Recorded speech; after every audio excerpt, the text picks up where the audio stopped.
حضرت حسن بصری رحمۃ اللہ علیہ ایک نوجوان کو روز کہتے تھے جا کوئی کام تلاش کر، روز بھیجتے۔ ایک دن وہ آ گیا آپ کی خدمت میں، آ کے کہنے لگا حضور میں نے فیصلہ کر لیا، میں نے کوئی کام نہیں کرنا۔ فرمانے لگے کیوں؟ کہنے لگے آج میں نے عجیب سین دیکھا ہے۔ پر میں کیا دیکھ آئے ہو؟ کہنے لگا جی میں جنگل میں گیا ہوں تو میں نے دیکھا ہے ایک شیر نے شکار کیا ہے، آدھا اس نے کھا لیا ہے اور آدھا منہ میں پکڑ کے سفر شروع کر دیا ہے۔ ایک پہاڑی پہ چڑھ گیا شیر، میں بھی ایک درخت پہ چڑھا دیکھ رہا تھا۔ حضرت جی جب وہ شیر پہاڑی پہ چڑھا ہے تو وہاں ایک لومڑی بیٹھی تھی جس کی ایک ٹانگ بھی کٹی ہوئی تھی اور دونوں آنکھوں سے نابینا بھی تھی۔ اس شیر نے وہ بچا ہوا شکار اس کے منہ میں ڈالا ہے، تو جو رب لومڑی کے لیے خوراک کا بندوبست کر سکتا ہے میرے لیے بھی کرے گا، لہذا میں نے اب کام نہیں کرنا۔ حضرت حسن بصری مسکرائے، فرمانے لگے کیا بات ہے تیری، تو نے کردار دو دیکھے، ایک شیر دیکھا ایک لومڑی دیکھی۔ فرمانے لگے بیوقوف، تو نے لومڑی بننے کا پروگرام بنایا، شیر بننے کا کیوں نہیں بنایا؟ تو لومڑی بننے کا پروگرام بنایا کہ کوئی کما کے لائے گا تو میں کھاؤں گا، شیر بن، شکار کر، کھا بھی اور کھلا بھی، غریبوں کے پاس بھی لے کے جا، کھا بھی اور کیا بن، شیر بن، شیر کھا بھی اور کھلا بھی، محنت کر، جدوجہد کر۔ علامہ اقبال لندن میں تھے تو بیٹے نے خط لکھا کہ ابا جی ضرورت پڑ گئی ہے، مجبوری آ گئی ہے، کچھ پیسے کسی سے ادھار لے لوں، جب آپ واپس آئیں گے تو لوٹا دوں گا۔ تو اقبال نے اپنے بیٹے کو خط لکھا اور اس خط کے اندر ایک نظم لکھی، اور کیا انداز اختیار کیا، جاوید کے نام اس نظم کا نام رکھا۔ اقبال کہنے لگے دیار عشق میں اپنا مقام پیدا کر، ابے کے سہارے جینا اب چھوڑ دے، اب والد کو بیساکھی بنا کے آگے بڑھنا چھوڑ دے، دیار عشق میں اپنا مقام پیدا کر، نیا زمانہ نئے صبح و شام پیدا کر، خدا اگر دل فطرت شناس کرے عطا تجھ کو، سکوت لالا و گل سے کلام پیدا کر۔ اور میرا طریق امیری نہیں فقیری ہے، میرا طریق امیری نہیں فقیری ہے، خود ہی نہ بیچ غریبی میں نام پیدا کر، خود ہی نہ بیچ غریبی میں نام پیدا کر۔ پتہ تو تب ہے نا کہ جب تو غریب ہو پھر کچھ کر کے دکھائے، جب تو کمزور گھرانے سے اٹھے پھر تو کچھ کر کے دکھائے۔ ابے کا سجادہ نشین بننا آسان، ابے کی فیکٹری والی کرسی پہ بیٹھ جانا آسان، لیکن تو بتا نا تیرے اندر بھی کوئی خوبی ہے بھائی کہ نہیں؟ بتا، یہ تو کمزور لوگ ہوتے۔ میرا طریق امیری نہیں فقیری ہے، خود ہی نہ بیچ غریبی میں نام پیدا کر۔ دنیا میں کوئی پیشہ برا نہیں۔ حضرت داؤد لوہے کا کام کرتے تھے، لوہے کا کام حضرت داؤد کو کہے برا لوہار کو، یہ حضرت داؤد کرتے تھے، خود نبی پاک علیہ السلام نے بیان فرمایا۔ حضرت نوح علیہ السلام لکڑی کا کام کرتے تھے، حضرت سیدنا آدم علیہ السلام کھیتی باڑی بھی کرتے تھے اور کپڑا بھی بنا کرتے تھے، اماں حوا گھر کے اندر کپڑا بنتی تھی۔ یہ پیشے برے ہیں؟ کچھ چیزوں سے دل سخت ہوتا ہے، جو لوگ دنیا داری کی اور فضول باتیں زیادہ کرتے ہیں ان کا دل سخت ہو جاتا ہے، جو ہنستے زیادہ ہیں ان کا بڑا سخت ہو جاتا ہے، اور صوفیاء کہتے ہیں جو کسی پہ ہنستے ہیں نا ان کا تو مردہ ہی ہو جاتا ہے، تو معاملہ ہی ختم ہو گیا۔ اور جو لوگ رزق حرام کی طرف بڑھتے ہیں ان کا دل بھی مردہ ہو جاتا ہے۔ اور اقبال کہتے ہیں جو مشینی زندگی گزارنے لگتے ہیں نا روحانی زندگی سے نکل جاتے ہیں۔ ہم آج کل مشینی زندگی پہ آ گئے، ہمارے پاس انٹرنیٹ ہے، موبائل ہے، آواز کے فاصلے اتنے کم ہوئے ہیں کہ دلوں کے فاصلے بڑھ گئے ہیں۔ اقبال کہنے لگے دل کے لیے موت ہے، دل کے لیے موت ہے، دل کے لیے موت ہے، یہ مشینوں کی حکومت۔ احساس مروت کو کچل دیتے ہیں یہ آلات، آلات پہ زندہ ہیں ہم۔ دل کے لیے موت، اور کسی کے گھر جانا، دروازے پہ دستک دینا، اور کبھی خط لکھنا تو سوچ سوچ کے، کبھی کاٹنا تو پھر لکھنا۔ لفظ یہ اس کے شایان شان نے یہ جملہ میں نے بدل دیا ہے، لیکن اب بے باکانہ گفتگو ہے، تو مجھے وائس کر دے میں تجھے وائس کر دوں گا، حال ہی کوئی نہیں۔ تو کیا کوئی سوچے گا، کیا کوئی لکھے گا، کیا کوئی اس میں خوبصورتی کے رنگ بھرے گا؟ سخت ہو جاتے ہیں دل جب آپ مشینوں کی زندگی میں زندہ رہتے ہیں۔ دل نرم کیسے ہوتے ہیں؟ میرے نبی پاک نے فرمایا یتیم کے سر پہ ہاتھ پھیر، رب تیرا دل نرم کرے گا۔ اگر زنگ لگ جائے دل کو تو اللہ کا ذکر کر، قرآن پاک کی تلاوت کر، اللہ تیرے دل کو نرم کر دے گا۔ اور پھر فرمایا کہ اگر دل سخت ہو جائے تو موت کو یاد کر، تیرا دل نرم ہو جائے گا۔ اچھوں کی صحبت اختیار کریں تو دل نرم ہو جاتا ہے۔ قبروں کی زیارت کریں، جائیں کبھی اپنے شہر کے قبرستان میں، غور کریں کہ وہ چودھری صاحب لیٹے، یہ علامہ صاحب لیٹے، وہ فلاں بہت بڑے افسر لیٹے، وہ دیکھو وہ میرا عزیز لیٹا ہے۔ وہ ہارون رشید نے کہا حضرت داؤد تائی سے نصیحت کر دیں، تو فرمانے لگے باپ کدھر ہے تیرا؟ کہا حضور قبرستان میں، اماں قبرستان میں، دادا نانا بڑے بھائی سب قبرستان۔ فرمایا میں کیا نصیحت کروں؟ او پہ دس دیاں نی قبراں جنہاں تے پھول پے، ادھروں کوئی بھی نہیں آمدا، ادھروں لکھاں گئے تے سہ جوڑ سنگت دے ڈٹھے، سہ جوڑ 100 سال کی دوستیاں، سہ سال سنگت دے ڈٹھے، او تکو آخر وتھاں پئیاں، او جنہاں بعد اسی پل نہیں سمجھیندے، ایک پل نہیں سمجھیندے، پھر وہ شکلاں بھی یاد نہ رہیاں، سہ جوڑ کا یہ کوئی کم ہے دل کو نرم کرنے کے لیے؟ تیرے پاس موت کا تذکرہ قبروں کی زیارت کو تھوڑی ہے؟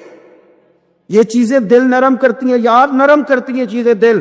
سختی طبیعتوں کی، مزاجوں کی سختی، دوسروں کے بارے میں ڈاٹے جذبات، ہمارے رویے ڈاٹے، ہماری طبیعتیں سخت۔ حضرت عبداللہ ابن مسعود رضی اللہ تعالیٰ عنہ نے ایک شخص کو جنازے کے موقع پہ ہنستا ہوا دیکھ لیا، فرمایا آج کے بعد تیرے ساتھ کلام نہیں کروں گا۔ جس کا جنازہ دیکھ کے بھی دل نرم نہیں ہوا اور قبرستان دیکھ کے بھی دل نرم نہیں ہوا، وہ تو سخت دل بندہ ہے۔ سخت دل بندے سے دوستی کبھی نہیں رکھوں گا، میں تو درد دل والوں سے پیار کروں گا، تیرے ساتھ میں کلام نہیں کرتا۔ تو کس طرح کا شخص ہے بھائی جسے یہاں آ کے بھی ہنسی آ رہی ہے، مذاق سوچ رہا ہے؟ تو دل کی نرمی، میرے نبی پاک صلی اللہ علیہ وسلم نے نا دل پر، ہم نے نا کپڑوں پر بڑی محنت کی، ہم نے چہروں پر بڑی محنت کی، ہم نے اپنے ظاہر کو سنوارنے پر ہم نے اپنے حق میں بڑے بڑے لفظ یاد کیے، بڑی کہانیاں یاد کی، پر دل کے لیے محنت، اس پر محنت ہی نہیں کی۔ اعلیٰ حضرت فاضل بریلوی کتنے بڑے عالم ہیں، 1000 کتاب کے مصنف، اور ان کے فتاوی موجود ہیں۔ جس بندے کا تلفظ ٹھیک نہ ہو، یعنی جو ضروری قواعد ہیں وہ قرآن پاک کے جس کو نہ آتے ہوں، اس کے پیچھے نماز نہیں۔ جو ہا اور ہا میں فرق نہیں کر سکتا، حمزہ اور عین میں فرق نہیں کر سکتا، وہ الفاظ کا معنی بگاڑ دے گا۔ لیکن اعلیٰ حضرت چونکہ صوفی ہیں، درویش ہیں، علم کے ساتھ تو ایک اور رنگ بھی بیان کرتے۔ وہ کہتے ہیں یہ نہ ہو کہ صرف تو حروف کے ہیر پھیر میں لگا رہے، صغرے کبرے ٹھیک کرتا رہے، ضرب یضرب کے چکر میں پڑا رہے اور دل پر تو توجہ ہی نہ دے۔ فاضل بریلوی رحمۃ اللہ علیہ فرمانے لگے کہ 2 علماء نے قرآن ایک درویش کے پیچھے نماز پڑھی تو مستحب جو قواعد تھے نا جن کے بغیر نماز، وہ ٹھیک نہیں تھے ذرا ان کے، تو وہ کہنے لگے دیکھا جی اتنے بڑے پیر صاحب ہیں اور ان کی تو قرات ہی ٹھیک نہیں، تلفظ ہی ٹھیک نہیں۔ حالانکہ لفظ تاثیر سے بنتے ہیں، تلفظ سے نہیں۔ لفظ تاثیر سے بنتے ہیں، تلفظ سے نہیں۔ اہل دل آج بھی ہیں اہل زبان سے آگے۔ انہوں نے کہا جی بابا جی کا تو تلفظ ہی ٹھیک نہیں۔ اعلیٰ حضرت نے لکھا ہے ملفوظات شریف میں، فرماتے ہیں پھر وہ نہ نہانے کے لیے چلے گئے نماز پڑھ کے فارغ ہو کے، تو وہ پانی میں اتر گئے تو شیر ان کے کپڑے اٹھا کے لے گیا۔ اب کتنی کو دیر پانی میں رہتے، نکلے بھی تو کیسے نکلے، شرم آتی ہے۔ مختصر لباس پہن کے وہ غسل کرنے کے لیے گئے تھے، اب پانی میں سردی، کتنی کو دیر بندہ پانی میں رہے۔ لوگوں نے آ کے کہا حضور وہ آپ کے مہمان تو الجھ گئے، بڑے بری طرح پھنس گئے، مہربانی فرمائے ان کو تو بچائیں، وہ تو سخت الجھن میں۔ کہ کیا ہوا؟ کہنے لگے وہ شیر کپڑے لے گیا اور وہ پانی میں، اب کچھ تو ہونا چاہیے۔ تو وہ بزرگ گئے، جا کے نہ دور کھڑے ہو کے شیر کو آواز دی، شیر کو۔ حضور کے صحابی تھے نا حضرت سفینہ، قافلے سے رستہ بھول گئے، ایک سائڈ پہ ہو گئے تو سامنے شیر آ گیا۔ میں نے کہا ہے لیکن جب آ جائے تو، جب شیر سامنے آ جائے، جب سامنے آ جائے پھر پتہ چلتا ہے کہ یہ تو واقعی آ گیا ہے، پھر انداز اور ہوتا ہے۔ حضرت سفینہ کے سامنے شیر ہی آ گیا، مشکات میں شیر آیا۔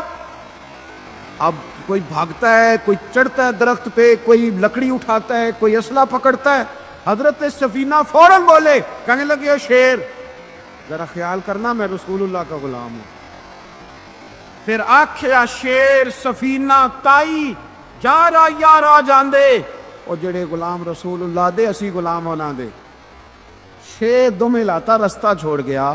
اور بابا جی بھی گئے. فاضل بریلوی کہتے ہیں شیر کو آواز دی, شیر دوڑا آیا. آگے کہنے لگے وہ ہمارے مہمانوں کے کپڑے لے گیا, تو یہ شرم نہیں آتی؟ تو شیر کپڑے اٹھا کے واپس لایا. ان علماء کو, حضرات علماء کو کپڑے پیش کیے.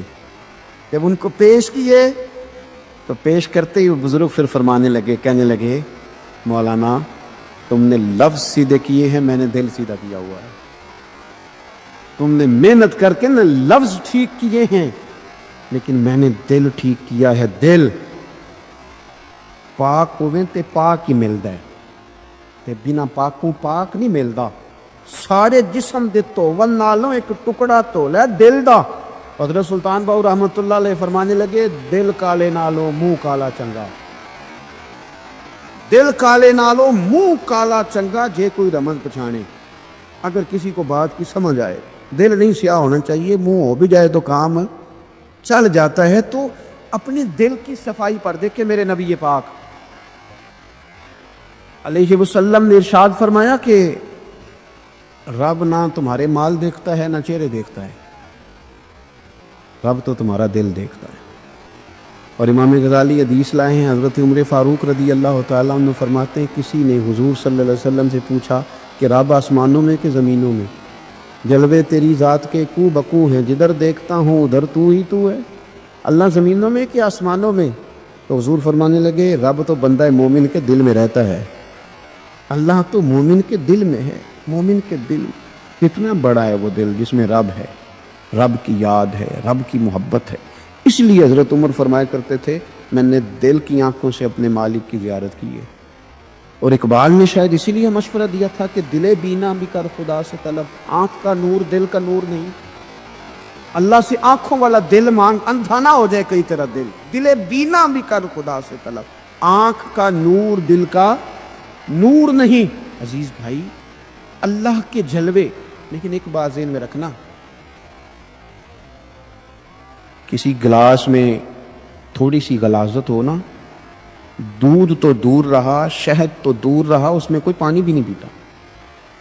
تھوڑی سی غلاظت ہو اور آپ کی آنکھوں کے سامنے وہ غلاظت دھل بھی گئی, صاف بھی ہو گئی, شرعی تقاضے پورے ہو گئے, پھر بھی کچھ لوگ کہتے ہیں میری طبیعت نہیں مانتی, میرا دل نہیں مانتا. صحیح کہہ رہا ہوں میں؟ او بھائی اتنی سی غلاظت گلاس میں تھی اور سادہ پانی نلکے کا, تو اس میں پینا پسند ہی نہیں کرتا. اور اگر دل غلاظت سے بھرا ہو تو رب کی محبت وہاں آئے گی, خدا اپنا قرب وہاں رکھے گا. کسی سے جلنا, کسی سے حسد کرنا, کسی کے بارے میں عداوت رکھنا, کچی بولیاں بولنا. اور اب تو اتنا عجیب حال ہو گیا, جماعتیں جماعتوں کے بارے میں برا خیال کرتی ہیں. خانقاہ اور آستانوں کا یہ حال ہے کہ سبق پڑھایا جاتا ہے دوسرے کے خلاف, بس ہم ٹھیک ہیں. یہ تصوف ہے کہ نیرا تو ٹھیک ہے. طریقت تو یہ تھی کہ میں ٹھیک نہیں, باقی سارا زمانہ ٹھیک ہے. تو کس چکر میں پڑا ہوا ہے؟ اعلیٰ حضرت فاضل بریلوی رحمۃ اللہ تعالیٰ علیہ کے ایک درویش تھے, تو فاضل بریلوی رحمۃ اللہ سے کہنے لگے میں نے مرید ہونا ہے. فرمانے لگے پتر جلدی نہ ہو, جا سارا زمانہ دے, اگر کوئی میری طرح کا مل گیا, مجھ سے بہتر مل گیا, تو پھر میرے ساتھ وعدہ کر وہیں رہ جانا. ہاں اگر تیرے خیال میں نہ ملا تو پھر آنا, جا گھوم زمانہ دیکھ. یہ کیا بات ہوئی؟ کیا آپ نفی کرنے لگے سارے زمانے کی اور کہیں صرف میں ہی ٹھیک ہوں, فقط میں ہی ٹھیک ہوں؟ یہ طریقت ہے. اور تصوف والے تو لوگ یہ کہا کرتے تھے میں تے بندہ ٹھگ جلو کو, میں تے بندہ چور, اور جس دا خلقت کلمہ پڑھ دی او محمد ہور. وہ لوگ تو نفی کرتے تھے, وہ لوگ تو نفی کرتے تھے اپنی, کہتے تھے میں کوئی شے نہیں, میں تے بندہ ٹھگ جلو کو, او میں تے بندہ چور. میاں محمد بخش صاحب رحمۃ اللہ علیہ ایک عالم نگار نے لکھا تھا کہ وہ کچھ لوگ نا سکھ ہندو یہاں رہتے تھے, تو ان کا نام محمد تھا چونکہ, تو بات کو شبہ پڑ گیا کہ شاید جن کا لوگ کلمہ پڑھتے ہیں نا مسلمان, معاذ اللہ یہ وہ والے.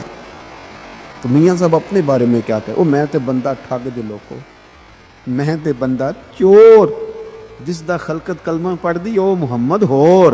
او میں تو ایک ٹھگ ہوں. حضرت میاں شیر محمد صاحب شرک پوری رحمۃ اللہ علیہ سرتاج ہیں اولیاء کے, پیر سید اسماعیل شاہ صاحب بخاری حضرت کرما والا شریف والے، وہ کہتے ہیں میں بیعت ہونے کے لیے جب شرک پور شریف آ رہا تھا تو رستے میں مجھے ایک بزرگ مل گئے.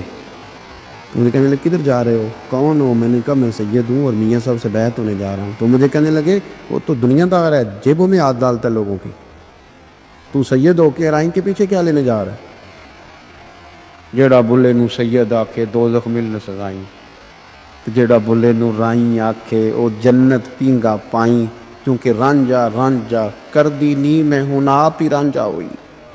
رانجا آکھن ساری میں نے پیر نہ آکھے کوئی. وہ تو کدھر جا رہا ہے؟ کہتے میں نے کہا بابا زیادہ باتیں نہ کر ناراض ہو جاؤں گا. کہتے بابے نے کئی دفعہ راستے میں مجھے منع کیا نہ جانا نہ جانا، فلانی جگہ چلا جا فلانی جگہ، لیکن میں چلا گیا. میری طلب صادق تھی.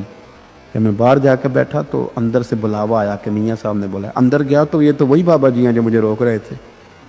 تو میاں جی خود ہیں حضرت میاں صاحب. کہنے لگے بیلیا تینوں بڑا موڑیا پر تو مڑیا ہی نہیں. وہ تو روکتے تھے، اپنی نفی کرتے تھے. دل صاف دوسرے کے بارے میں، نظریہ صاف، کسی کے بارے میں خیر کا جملہ، کسی کی وکالت کرنا، کسی کا عیب چھپانا، کسی کے بارے میں اچھے لفظ بولنا، یہ مومن کی شان ہے. مومن کا دل ایسے سونا. میرے نبی پاک صلی اللہ تعالی علیہ وسلم نے فرمایا یہ میرا زید بن حارثہ ہے، اس کا دل اللہ نے نور ایمان سے بھر دیا ہے. ایمان سے دل بھر دیا رب تعالیٰ نے. ایک دن صبح صبح حضور نے پوچھا، اور داتا صاحب نے اس کو لکھا ہے، نبی پاک نے پوچھا آج تم نے صبح کس طرح کی؟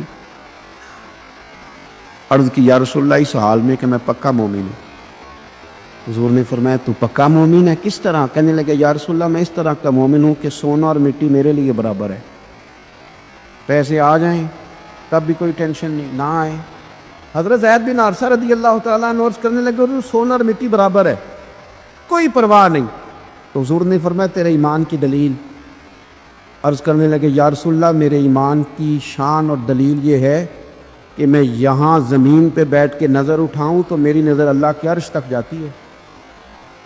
میں بتا سکتا ہوں کہ جنتی جنت میں جا رہے ہیں اور راضی ہیں، جہنمی جہنم میں جا رہے ہیں اور چیخ رہے ہیں، میں بتا سکتا ہوں. حضور نے فرمایا پھر اس کی حفاظت کر، پھر اس جذبے کی حفاظت کر. جب دل صاف ہو، نور ایمان سے بھرا ہوا ہو. علم لدنی کب آتا ہے؟ علم لدنی نیک آدمی کو ملتا ہے جب بندہ متقی پرہیزگار ہو نا، ناجائز نہ کھائے، ناجائز نہ دیکھے، ناجائز نہ بولے، تو پھر اللہ تعالیٰ اسے علم کا نور دیتا ہے. جو لوگ کہانیوں میں الجھ جاتے ہیں نا، زیادہ باتیں کرتے ہیں، زیادہ گھومتے ہیں، زیادہ سازشی عناصر کا شکار ہوتے ہیں، ان کے تو حافظے کمزور ہو جاتے ہیں، یاد نہیں رہتا، باتیں اتنی کرتے ہیں پتہ نہیں سویرے کیا کہا تھا دوپہر کو کیا کہہ رہے ہیں. جب انسان کا دائرہ کار تقوی والا ہو پھر اس پر علم کی روشنی کھلتی ہے، پھر دروازے کرم کے کھلتے. اپنے دائرے محدود کر لیے جائیں. سوچے میں بڑے بڑے لوگ آپ کو زندگی میں ملیں گے، مشورے دیں گے، وہ جناب آپ کو پتہ ہی نہیں آپ کتنے بڑے ہیں، آپ فلانی جگہ کھڑے تھے، فلانے کے ساتھ ہنس رہے تھے. یہ آپ کو خراب کرنا چاہتے ہیں، کسی تکبر میں مبتلا کرنا چاہتے ہیں. آپ زمین پہ رہیں تاکہ زمین والوں سے رشتہ مضبوط رہے، دل کی صفائی، دل صاف ہو، کوئی حسد نہیں، کوئی کینہ نہیں. پتہ ہے سب سے بڑی بیماری کیا ہے بندے کی؟ خوفناک علامت کیا ہے دل کے بیمار ہونے کی؟ کہ کوئی بندہ بیماری میں ہے اور ادھر ایک بندہ اس کو دیکھ کے خوش ہو رہا ہے. کسی کو زوال آ گیا ہے، کاروبار ڈوب گیا اور یہ دیکھ کے خوش ہو رہا ہے. مر گیا اس کا دل، مردہ ہے، اندر کوئی دل نہیں آتا. یعنی ایک بندہ رسوا ہو گیا اور یہ خوش ہو رہا ہے، دیکھا میں نے نہیں کہا تھا. جب کوئی کسی کی رسوائی، کمزوری اور کسی کے زوال پر راضی ہونے لگے تو پھر سمجھ لے کہ اس کا حال اتنا برا ہو گیا ہے کہ اب یہ اخلاقی طور پر مردہ زندگی گزار. ہمارا اب یہ حال ہے کہ ہم لوگوں کے دکھوں پر ہنسنے لگے. ہم کسی کے ہاں کوئی شخص تکلیف میں آتا ہے تو ہم اس کو کہکوں میں اڑاتے ہیں. یارو زندہ قومیں یہ کام نہیں کرتی، زندہ قومیں یہ کام نہیں کرتی. میرے نبی پاک صلی اللہ علیہ وسلم نے فتح کے موقع پر بھی گردن کو جھکا کے بتایا کہ جب رب عروج دے تو پھر اللہ کی بارگاہ میں جھک جایا کرو. کسی شخص کے پتہ ہے ایک حدیث سنو، مسلم شریف میں موجود ہے. حضور نے فرمایا ایک بندہ گناہ کرتا تھا پھر اس نے توبہ کر لی. اگر کسی نے دوبارہ اسے وہ گناہ یاد کرایا کہ تو یوں ہوتا تھا اگر کسی نے اسے دوبارہ گناہ یاد کرایا تو یاد کرانے والے کو اللہ سزا کے طور پر مرنے سے پہلے پہلے اس گناہ میں مبتلا کر دے گا. خفیہ تدبیر آئے گی اللہ. جس کو اللہ نے معاف کر دیا، زمین آسمان بھول گئے، فرشتوں کے دفتر سے اس کا گناہ محو کر دیا گیا، تو نے کیوں یاد رکھا؟ لیکن ہمارے دل اس طرح کے ہیں، خیر کی خبریں نہیں دیتے. ہم خیر کی خبر نہیں دیتے، مثبت بات نہیں کرتے. ہمارے رویے دوسروں کے بارے میں سخت ہیں. یعنی بہو سے داماد سے اختلاف ہو گیا، پھر اس نے معافی مانگ لی، پھر ہم نے معاف کر دیا، پھر 1 سال کے بعد دوبارہ لڑائی ہوئی تو پچھلی بات دوبارہ یاد کرنی چاہیے تھی، اس کی تو معافی دے دی تھی آپ نے، لیکن آپ نے پھر یاد کر لی وہ بات. اس کا مطلب ہے آپ نے صلح کی تھی، دل صاف نہیں کیا تھا. دل جب آپ صاف کر لے تو پھر معاملہ ختم ہو گیا. پھر آپ پھر نکال پھینک کے ساری چیزیں. مسند امام احمد بن حنبل میں حدیث ہے، حضرت انس بن مالک رضی اللہ تعالیٰ عنہ کہتے ہیں میں بھی بیٹھا تھا، حضرت عبداللہ بن عمر رضی اللہ تعالیٰ عنہ بھی حضور کی بارگاہ میں بیٹھے تھے. نبی پاک صلی اللہ تعالیٰ علیہ وسلم نے فرمایا ابھی ایک شخص تمہارے پاس آنے والا ہے، تیاری کر لو، آنے والا جنتی ہے.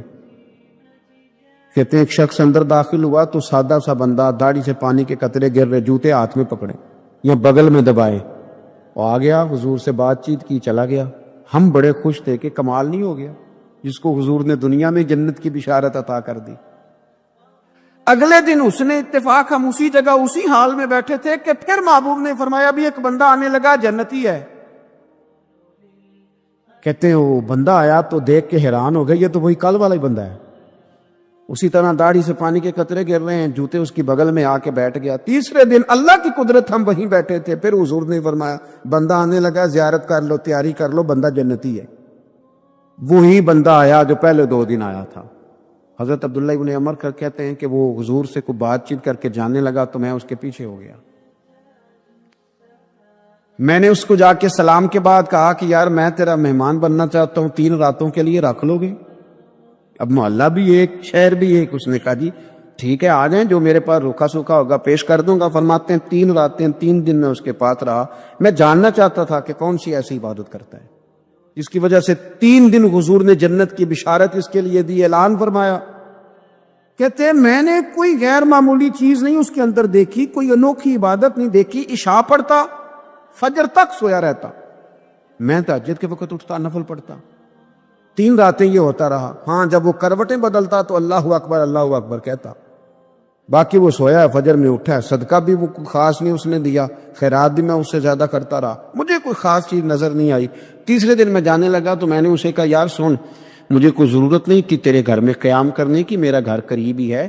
وہ تو کمال یہ ہے کہ نبی کریم علیہ السلام نے اپنی زبان فیض ترجمان سے، یعنی وہ زبان جس کو سب کن کی کنجی کہیں، اس کی نافذ حکومت پہ لاکھوں سلام. حضور نے 3 دن تجھے مسلسل جنتی کہا ہے. میں تو دیکھنے آیا تھا کہ تیرے اندر کوئی عمل ہو تو میں بھی وہ شروع کروں. تو وہ کہنے لگا یہی ہے جو آپ نے دیکھ لیا ہے، فرض نماز ہی پڑھتا ہوں، روٹین کے کام ہی کرتا ہوں، کوئی خاص چیز تو میرے پاس کوئی نہیں. حضرت عبداللہ ابن عمر فرماتے ہیں میرے تو سمجھا کہ میں تو اس سے زیادہ خیر کے کام کرتا ہوں. اب میں سوچتا ہوا وہاں سے نکلنے لگا کہ پھر کیا خاص بات ہے جو نبی پاک نے 3 دفعہ اسے جنتی کہا ہے. جب میں نکلنے لگا نا، دروازے پہ مڑنے لگا تو اس نے آواز دی، کہا یار سنو ایک بات یاد آئی ہے. میں نے کہا وہ کون سی؟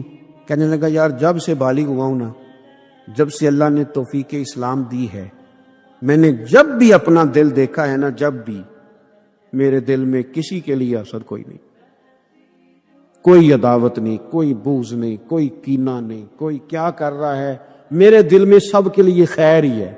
دل میرا صاف ہے، اس کے علاوہ نہیں مجھے پتا کیا عمل ہے. حضرت عبداللہ بن عمر کہتے ہیں پھر مجھے سمجھ آ گئی ہے، یہ جو تیرے دل کی صفائی ہے نا، یہ بنیاد بن گئی ہے جس کی بنیاد پر نبی پاک نے تجھے 3 دفعہ جنت کی بشارت عطا فرمائی ہے. آپ دل میں میل کچیل رکھ کے نفل پڑھنا، عبادتیں کرنا، ریاضتیں کرنا، صدقات دینا زیادہ نفع بخش نہیں ہوتا. ہم پتہ کیا چاہتے ہیں، سارے میرے مطابق چلیں، پھر نفسیاتی مسائل پیدا ہوتے ہیں. میرے ساتھ اگر 100 بندہ پیار کرتا ہے تو ان کے مطالبے الگ الگ ہیں. کوئی کہتا ہے جناب کو پیار ہی کرنا چاہیے، ہر ایک سے مسکرا کے ملنا چاہیے. کوئی کہتا ہے حضرت صاحب اتنا بھی پیار کریں تو لوگ نگل جاتے ہیں، تھوڑی ڈنڈی پٹی بھی ہونی چاہیے. دونوں قسم کے لوگ ہیں نا جی.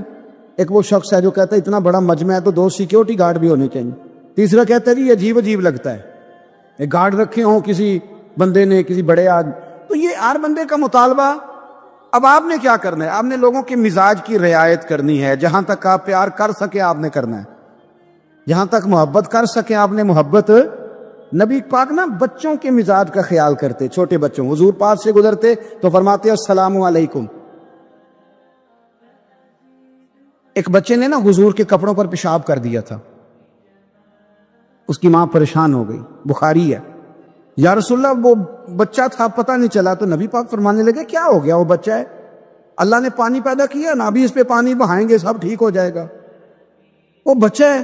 لیکن حاجی صاحب گھر میں بگڑ جاتے ہیں، پوتا اگر پیشاب کر دے کہتے ہیں میں نماز پڑھنی ہوں، وہ بگڑ جاتے، پیر صاحب بگڑ جاتے اس بات پہ، علامہ صاحب بگڑ جاتے، سیٹھ صاحب کہتے ہیں پتہ ہی نہیں بچے نے پیشاب کر دیا ہے۔ حضور نے فرمایا کہ بچہ بچہ ہوتا ہے، وہ چھوٹا ہے، اس کا ایک مزاج ہے، اس کا ایک مطالبہ ہے۔ اب آپ یہ کہیں کہ وہ بڑا مجھے پاک صاف سمجھتا ہے تو اس رویے سے میرے ساتھ وہ ملاقات کرے، آپ اس کے مزاج کی رعایت کریں گے۔ نبی کریم کے غلام کے بیٹے ہیں حضرت اسامہ بن زید، نواسوں کی بات نہیں سنا رہا، زید بن حارثہ حضور کے غلام تھے، ان کے بیٹے ہیں، چھوٹی عمر تھی، ناک بہ رہا تھا۔ ویسے دادا جی ناک صاف کر دیتے ہیں پوتے کا، ہو سکتا ہے وہ ڈانٹ دے کہ چل دوڑ جا کتنا گندا، اماں سے کہتے ہیں ناک صاف کرے، چل نلائق، نانا بھی کہتے بھاگ جا، کیونکہ وہ حاجی صاحب نے وضو کرنا ہے، نماز پڑھنی ہے، تو ان کے قریب یہ چیز آگے تو بڑا مسئلہ بن جائے گا۔ نبی کریم صلی اللہ علیہ وسلم نے کہا عائشہ اسامہ کی ناک بہ رہی ہے صاف کر دو۔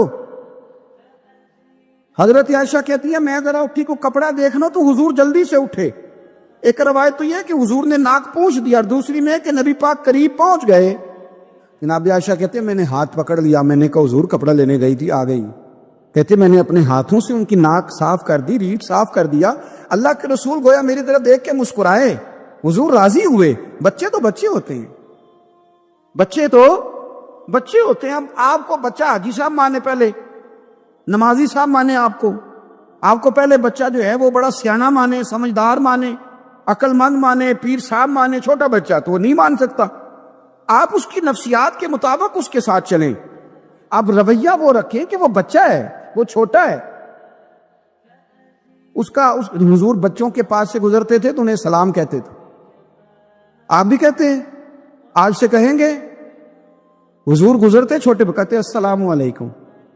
اور نبی پاک صلی اللہ علیہ وسلم کبھی کبھی نا بچے کھیل رہے ہوتے تو حضور بیٹھ جاتے، فرماتے یار میرے سینے سے تو لگو۔ حضور زمین پہ بیٹھ جاتے، بچہ یوں ہاتھ پہ، بچہ دوڑا آتا، حضور کے سینے سے جب لگتا تو نبی پاک گر جاتے اور فرماتے اوئے ہوئے تم نے تو مجھے گرا ہی دیا ہے۔ یہ بچوں کے ساتھ آپ جو رویہ رکھیں گے وہ میٹھا ہوگا۔ اب آپ کہیں گے چونکہ اب میں ایک عہدے پہ ہوں، میں ایک منصب پہ ہوں، تو یہ آپ کی نفسیاتی کمزوری ہے۔ پھر کیا ہوتا ہے، بچوں کو ڈانٹ کے رکھا جاتا ہے، بے جا ڈانٹ ڈپٹ، بے جا سختی، اور بے جا ان کے ساتھ رویے، اور ان کے ساتھ بڑی عجیب و غریب قسم کی جو ہے وہ ہماری جو ہے وہ گھٹن گیپ آ جاتا ہے بچوں کے درمیان۔ بچے، میں کہا کرتا ہوں، پھر بچے ہمیں دکھ نہیں سناتے، وہ پھر غلط آدمی کو دوست بناتے ہیں، پھر اس غلط آدمی کو اپنی بات بتاتے ہیں، غلط آدمی رازدار بن جاتا ہے۔ آپ ان کی نفسیات کے مطابق ان سے پیار کریں، انہیں ٹائم دیں، آپ دیکھیں یہ کیا سوچتے ہیں، کیا کہتے ہیں، کس طرح کا ان کا رویہ ہے بچوں کے ساتھ۔ پھر نوجوان جب کوئی ہو جاتا ہے تو اس کی سوچیں جوان ہو جاتی ہیں۔ نوجوانوں سے معذرت کے ساتھ نبی پاک علیہ السلام نے نوجوانوں کی حکومت سے پناہ مانگی، نوجوانوں کی حکومت سے پناہ مانگی ہے، اس لیے کہ نوجوان بڑی جلدی پیار بھی کرتا ہے اور بڑی جلدی نفرت بھی کرتا ہے، سوچیں مضبوط نہیں ہوتی۔ نوجوان آدمی، جوان آدمی، بکھری ہوئی سوچیں ہوتی۔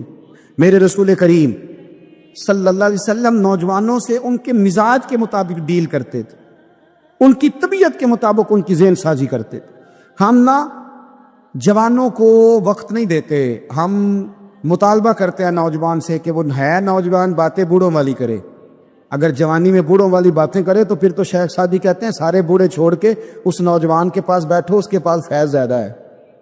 اگر ایسا ہو جائے، کیونکہ در جوانی توبہ کردن شیوائے پیغمبری، یہ تو اچھی بات ہے، لیکن میرے عزیز اگر ایسا نہ ہو، ایسا ممکن نہ ہو، تو پھر نوجوان کو آپ اس کی طبیعت کے مطابق ڈیل کریں۔ خواجہ نظام الدین محبوب الہی رحمۃ اللہ علیہ نا پانی پینے جایا کرتے تھے. جمنا کا پانی بڑا میٹھا اور ٹھنڈا تھا, تو دریائے جمنا سے دور دور سے لوگ پانی لینے آتے. تھوڑی سی آبادی ہوتی ہے نا جب کسی شہر میں, تو اپنے محلے کے شہر کے لوگوں کو انسان پہچانتا ہے. بڑی آبادیاں ہو جائیں تو پھر چلو مشکلات ہوتی ہے, تھوڑی تھوڑی اس وقت آبادی رہتی تھی. فرماتے کہ میں جمنا کے کنارے جب پانی لینے گیا تو میرے محلے کی ایک عورت, وہ جمنا کراس کر کے نا پل کے اوپر سے, تو دوسری جانب ایک کنواں تھا, تو وہاں سے پانی بھر کے لا رہی تھی. تو رستے میں اس نے سلام کی, تو میں نے کہا بیٹے کہاں سے آ رہی ہو؟ کہنے لگی وہ کنویں سے پانی لا رہی ہوں. تو میں نے کہا بیٹے زمانہ جمنا کا پانی پیتا ہے اور تم کنویں کا. تو بڑی وفادار تھی اپنے خاوند کی. کہنے لگی حضور چھوٹا سا راز ہے, کسی کو آج تک بتایا تو نہیں, پر آپ تو ہمارے مرشد ہیں نا, آپ تو شیخ ہیں, آپ سے تو دعا لینی ہے, آپ کو بتا دیتی ہوں. حضور یہ جمنا کا پانی نا کھانا زیادہ ہضم کرتا ہے, زیادہ ہضم کرتا ہے. تو کنویں کا پانی نا تھوڑا سا کھارا ہے, روٹی کم ہضم کرتا ہے. میرے خاوند کی نا آمدن ذرا تھوڑی ہے, تو میں بجائے شکوہ کرنے کے بچوں کو کنویں کا پانی پلاتی ہوں تاکہ روٹی تھوڑی کھائیں اور ہمارا گزارا ہوتا رہے. حضرت نظام الدین محبوب الہی رحمت اللہ علیہ فرمانے لگے, پتر میں کوئی مالدار صوفی نہیں, غریب اوپر وعدہ ہے, جب تک زندہ رہوں گا نا تیرے گھر میں ماہانہ خرچہ میں بھیجا کروں گا. عرض کی حضور کیوں؟ فرمانے لگے تو گھر کی چار دیواری پر بیٹھ کر, گھر کی چار دیواری کے اندر بیٹھ کر دکان پر اور کام پر مزدوری کرنے والے اپنے شوہر کے بارے میں اتنی اچھی سوچ رکھتی ہے. یعنی وہ مزدوری کرنے گئے تو تیرا خیال ہے میں بوجھ نہ ڈالوں, جو دیتا اس میں گزارا کروں. فرمایا اگر تو اپنی ذات سے اٹھ کے سوچ سکتی ہے تو پھر تیرا سلوٹ بنتا ہے, اور تجھے سلوٹ یہ ملے گا کہ نظام الدین ہر مہینے تیری روٹی کا بندوبست کیا کرے. بہت سارے ایسے مزدور دیکھے جو کسی کارخانے میں کام کرتے ہیں تو گریس سیاہ رنگ کی کپڑوں کو لگی ہوتی ہے, لیکن وہ شام کو جب اسے دیہاڑی ملتی ہے نا, جمعرات کو جب اسے ہفتے کے پیسے ملتے ہیں, تو وہ پیسے لے کے خوشی خوشی گھر آتا ہے. پھر وہ چوک پہ کھڑا ہوتا ہے, اور پھر وہ کھڑا ہو کے وہاں سے کنو خریدتا ہے, آم خریدتا ہے, آڑو خریدتا ہے, پھل خریدتا ہے. اور جب وہ لا کے گھر میں آتا ہے وہ سامان, اور اس کا چھوٹا بچہ دسترخوان بچھاتا ہے, اور دسترخوان پہ وہ دھو کے ہاتھ بیٹھتا ہے, اور بیوی جو انتظار کر رہی تھی وہ 10 دفعہ, یہ میں نے یہ دیہات میں ماحول دیکھا ہے, ایک دفعہ بسم اللہ نہیں پڑھتی, وہ 10 دفعہ بسم اللہ. وہ چھری دھوتی ہے بسم اللہ الرحمن الرحیم, وہ 10 دفعہ بسم اللہ پڑھتی ہے. پھر وہ جب سجایا جاتا ہے اور بیٹے اور بیٹیاں ان کو اٹھا کے منہ میں رکھتے ہیں, باپ کے دل کو جب ٹھنڈک پہنچتی ہے تو مجھے یوں لگتا ہے آسمان کے فرشتے بھی دروازے کھول کھول کے دیکھتے ہیں کہ یہاں دولت آئی ہے, یہاں کوئی کما کے لایا, یہاں بیٹیاں کھا رہی, یہاں جدوجہد ہو رہی. اور اگر تو حرام کمائی لائے, اگر تو کسی کا کلیجہ کاٹ کے لے کے آئے, تو ہزاروں روپے کا بھی مال لے کے آئے, گھر میں رکھتا ہے, بڑا بیٹا کہتا ہے میں نہیں یہ کھاتا, چھوٹے والا کہتا ہے میرے نہیں یہ پسند, اس سے چھوٹے والا کہتا ہے لے جاؤ یہ تو پرانا ہو گیا ہے. وہ جو محنت سے تھوڑا سا آیا کرتا تھا, تھوڑا سا, اس میں جو برکت ہوتی تھی, اس کے اندر جو کیف ہوتا, جو جدوجہد کا پیسہ تھا. میں یہ حدیث پڑھتا ہوں تو جھوم جاتا ہوں.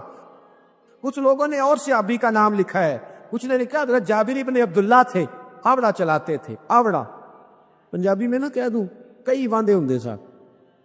ہم لوگ سمجھتے ہیں نا یہ مزدور ایسے ہی نکما ہی ہوتا ہے, مزدور کو کون پوچھتا ہے. آوڑا چلاتے تھے, کدال سے محنت کرتے تھے, نبی پاک سے ملنے آئے. اللہ کرے آج بھی پیرانے عظام غریبوں سے پیار کرنے لگ جائیں. اللہ کرے مشائخ علماء تھوڑا سا انہیں بھی ٹائم دینے لگ جائیں. کہتے ہیں میں حضور سے ملنے آیا, آگے بڑھا, اور چونکہ میرے کپڑے بھی ذرا میلے تھے, اور چونکہ میں مزدوری کر کے آیا تھا تو پسینہ بھی تھا, تو میری خواہش تھی کہ ذرا سارے مل لیں, میں ذرا بعد میں آگے ہوتا ہوں. کہتے ہیں میں اینڈ پہ گیا, سائد دیوز درگابہ نے لکھا ہے, کہتے ہیں آگے بڑھ کے میں نے حضور سے سلام لی, باقیوں کو تو سلام ہوا تھا, میرے نصیب دیکھو جب حضور کے ہاتھوں میں میرا ہاتھ گیا تو مصطفیٰ نے ہاتھ ہی تھام لیا. اور یار سنو تو صحیح, جس کا ہاتھ نبی پاک تھام لے, جس کا ہاتھ نبی پاک تھام لے. اعلیٰ حضرت فاضل بریلوی کے چھوٹے صاحبزادے مفتی اعظم ہند مولانا مصطفیٰ رضا بیمار تھے, ان کے پیر خانے کے سید زادے تیمارداری کرنے آئے, تو گھر والوں نے کہا شاہ جی حضرت کھانا نہیں کھا رہے 2-3 دن سے، آپ سید ہیں، آپ کہیں گے تو کھا لیں گے۔ کہا شوربے میں روٹی بھگو کے لاؤ۔ کہتے روٹی بھگو کے لائی۔ 91 سال کے مفتی اعظم جب روٹی دینے کے لیے شاہ جی آگے بڑھے، کہا حضور اٹھیے نا کھانا کھائیے، تو کہتے ہیں میں نے ان کی کمر پہ ہاتھ رکھا اٹھانے کے لیے۔ 91 سال کے بابا جی، بڑھاپا، کمزوری، ذوق، سارا کچھ، لیکن جب میں نے پیچھے ہاتھ رکھا نا اٹھانے کے لیے، کھائیے، کہتے ہیں میرا ہاتھ تھام کے کہنے لگے شاہ جی ایک وعدہ کرو پہلے۔ میں نے کہا کون سا؟ کہنے لگے یہاں سہارا دیا ہے تو وہاں بھی دو گے کہ نہیں دو گے؟ یہ وعدہ کرو، یہاں سہارا دیا ہے تو وہاں بھی دو گے؟ کہتے میں رو پڑا، میں نے کہا دوں گا۔ تو کہنے لگے چلو پھر کھا لیتے ہیں کھانا۔ او بھائی جس کا ہاتھ نبی پاک تھام لے، جابر ابن عبداللہ کہتے ہیں سلام لے کے رخصت ہو گئے سارے، اور میرا ہاتھ حضور نے تھام لیا۔ اور یار بندے نے نہیں، عام آدمی نے نہیں، M N A M P A نے نہیں، صوفی پیر درویش مولوی مفتی غوث محدث نے نہیں، اس درد کو سمجھ تو صحیح۔ کہتے ہیں میرا ہاتھ اس نے تھاما جس کے قدموں کو بوسے دینے کے لیے جبریل امین ترسا کرتے ہیں۔ حضرت جبریل جس کے پیروں کو بوسا دینے کو ترسے، حضور نے ہاتھ تھام لیا، پکڑ لیا اور کھول کے فرمایا یہ کیا ہے؟ یہ کیا ہے؟ سونے یہاں چھالے پڑ گئے۔ حضور محنت کرتا ہوں، حضور قبیلدار ہوں، چھوٹے بچے مزدوری کرتا ہوں، چھالے پڑ گئے۔ کچھ امیر صحابہ کھڑے تھے، کہتے ہیں ہم نے رخ بدل لیا، محبوب کی طرف دیکھنے لگے، ہم نے عجیب نظارہ دیکھا کہ اس کا ہاتھ حضور نے تھاما ہے، اور پھر ہم نے دیکھا کہ محبوب کی گردن جھکی۔ گردن جھکی کس کی؟ جس کے آگے کھچی گردنیں جھک گئی۔ محبوب مقدس نے گردن کو جھکایا، اور فرماتے اس وقت تو حالات ہی بدل گئے جب محبوب نے مزدور کے چھالوں والے ہاتھوں کو چومنا شروع کر دیا۔ فرماتے محبوب چوم رہے تھے اور بڑے بڑے امیر کھڑے رو رہے تھے، کاش آج غریب ہوتے، آج غریبی کو عزت مل گئی، آج غریبی کو شان مل گئی، غریبی کو مرتبہ ملا، غریبی کو درجے ملے۔ تبھی تو مولا کائنات شیر خدا علی المرتضیٰ رضی اللہ تعالیٰ عنہ نا اپنا کرتا سی رہے تھے، تو ایک شخص نے کہا حضور امیر المومنین نیا کرتا ہی لے لیں۔ فرمانے لگے تمہیں نہیں پتا اس پرانے کرتے میں لذت کتنی ہے، تمہیں نہیں پتا جب میں یہ پرانا کرتا سی کے پہنتا ہوں تو اللہ میرے دل کے اندر خشوع اور خضوع کتنا پیدا فرماتا ہے، تمہیں نہیں پتا اس غریبی کے ذائقے کتنے ہیں، اس کے مزے کتنے۔ بھائی محنت کی جو کمائی ہے، جد و جہد کا جو پیسہ ہے، وہ تجھے بڑا کرے، آگے بڑھ، محنت کر، ان تو ہاتھوں کو لڑا، دائیں بائیں نہ دیکھنا کس کے پاس کیا ہے، ورنہ حسد کی آگ میں جل کے زندگی گزرے گی۔ نبی پاک صلی اللہ تعالی علیہ وسلم سے ایک صحابی نے پوچھا حضور بہترین روٹی کون سی ہوتی ہے؟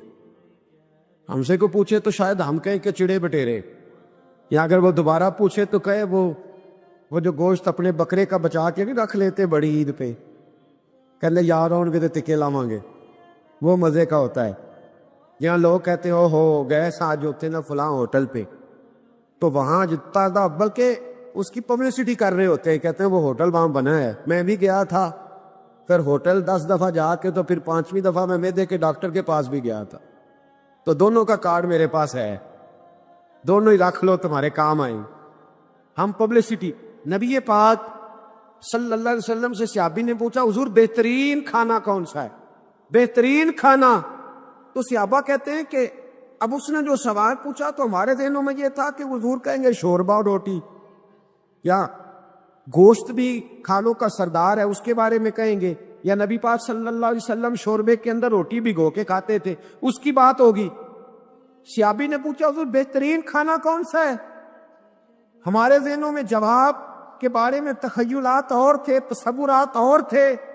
جب حضور نے پوچھا نا، اس صحابی نے پوچھا حضور کون سا کھانا بہتر ہے؟ نبی پاک نے فرمایا وہ والا کھانا جو بندہ اپنے ہاتھ سے مزدوری کر کے کھاتا ہے، وہ کھانا سارے کھانوں میں سے بہتر ہے، سب کھانوں میں سے بہتر کھانا وہ جو تو مزدوری کر کے کھاتا ہے، جو تو جد و جہد کے ساتھ کھاتا ہے، جو تو کمائی کر کے کھاتا ہے۔ اور اگر کوئی تجارت کرے، تاجر ہو، تو محبوب علیہ السلام فرمانے لگے جو سچا تاجر ہو، وہ والا تاجر نہیں جو کہے جھوٹ کے بغیر کام ہی نہیں چلتا، وہ والا نہیں جو کہے جھوٹ بولوں گا تو دکان چلے گی۔ فرمایا جو سچا تاجر ہوگا اللہ قیامت کے دن اسے شہیدوں، صدیقوں، اور محبوب فرمانے لگے اللہ اسے قیامت میں صدیقوں، شہیدوں اور نبیوں کے ساتھ جگہ عطا فرمائے گا۔ سچے تاجر پر، سچے تاجر تجارت کریں سچائی کے ساتھ، دیانت۔ حضرت معروف کرخی بغداد کی جامع مسجد میں تشریف رکھتے تھے تو بارش نہیں ہوتی تھی، کچھ لوگ دعا کرانے آ گئے، کہا بابا جی بارش نہیں ہوتی، دعا کر دیں۔ تو آپ فرمانے لگے میرے سامنے ایک کریانے والا ہے، کریانے والا لفظ سمجھانے کے لیے بول رہا ہوں، اس زمانے میں جو بھی اس کا نام تھا، کہا یہ جو کریانے والا نا چینی، پتی، گھی، دال، چاول بیچتا ہے، اس سے دعا کراؤ بارش ہو جائے گی۔ انہوں نے کہا حضرت صاحب اس سے دعا کرائیں؟ رفیق شفیق سے، یہ تو ہمارا لنگوٹیا ہے، ہمارے ساتھ رہتی، اس سے دعا کر۔ فرمایا دعا کراؤ بارش ہو جائے۔ اب پیر صاحب کا حکم تھا، اللہ کے نیک بندے کا، گئے اسے کریانے والے سے کہا دعا کراؤ۔ کہنے لگا یار میں تو پڑھا لکھا بھی نہیں، مجھے تو دعا کے لفظ بھی صحیح نہیں آتے، دعا حضرت معروف کرخی سے کراؤ۔ کہنے لگے انہوں نے بھیجا ہے، انہوں نے بھیجا ہے۔ اس کریانے والے نے ہاتھ اٹھایا، کہا اللہ، اے اللہ تیرے بندے نے تیرے بندوں کو میرے پاس بھیج دیا ہے، تو بارش کے لیے ہے، مہربانی کر دعا بارش برسا دے، دعا مقبول فرما۔ لوگ کہتے ہیں اس نے چہرے پہ ہاتھ بھی نہیں پھیرے، بارش شروع ہو گئی۔ لوگ جو تھے سارے وہ تو چلے گئے، دو چار سیانے لوگ جو تھے سمجھدار صاحب نظر، حضرت معروف کرخی کی خدمت میں کہا بابا جی یہ ہم نے نہیں دیکھا پر فرض نماز ہی پڑھتا ہے، ہماری طرح کو لمبا چوڑا کام تو کوئی نہیں کرتا، کئی رات کو تنہائی میں تو نہیں تہجد پڑھنے آتا، کیا ایسا کام کرتا ہے کہ دعا مانگی ہے تو مقبول ہو گئی؟ آپ فرمانے لگے کچھ بھی نہیں کرتا، فرض نماز ہی پڑھتا ہے، ضروریات پہ ہی عمل کرتا۔ کہ حضور اتنا مقبول بارگاہ کہ ہاتھ اٹھائے تو اللہ خالی نہ لوٹائے؟